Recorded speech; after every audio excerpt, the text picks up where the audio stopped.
ang nasa 27 milyong estudyante. Balik eskwela ngayong araw. Pero sinalubong ng mga dating problema. Pagtiyak ng gobyerno, inaaksyonan na ang mga kulang na silid-aralan at mga guro. Sa 20,000 na yun, 16,000 na ang na-hire ng DepEd na bagong guro. 10,000 naman na administrative. Nasunod ng panawagang mag-inhibit ang ilang senator judges, Vice President Sara Duterte nagsabing pagtiwalaan na magiging patas sila, pabor man o hindi sa kanya. Kung ganun ang ating basehan sa inhibition, ay dapat din natin ipa-inhibit ang mga senators na meron ding bias against Sara Duterte, no? Tulad na lang ni Senator Risa Ontiveros. Sa gitna ng nagpapatuloy na tensyon sa Israel at Iran, 6 na OFW sugatan sa missile strike sa Israel. Isa sa kanila, kritikal ang kondisyon. Terminal 2 papuntang Terminal 3, 1,260, ganon? Taxi driver na labis ang singil sa pasahero sa naiya.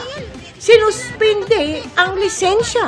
15 unit ng taxi company na bisto ng LTFRB na kolorong.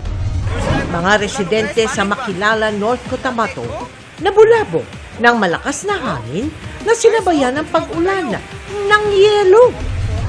At makiabisala sa world premiere ng inaabangang telefantasya na Encantadia Chronicles Sangre na mapapanood na mamaya pagkatapos ng 24 oras.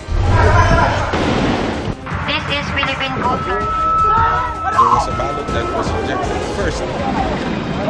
Live mula sa GMA Network Center, ito ang 24 oras. Magandang gabi po, Luzon, Visayas at Mindanao.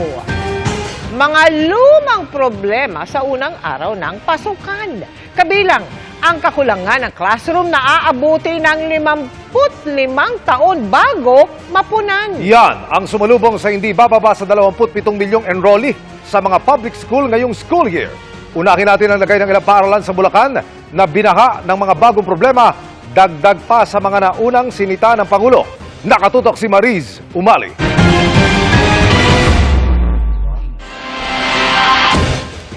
At yan ang mga balita ngayon Lunes. Ang po si Mel Tiangco para sa mas malaking misyon. Para sa mas malawak na paglilingkod sa bayan, ako po si Emil Sumangil. Mula sa GMA Integrated News, ang News Authority ng Pilipino, nakatutok kami 24 oras.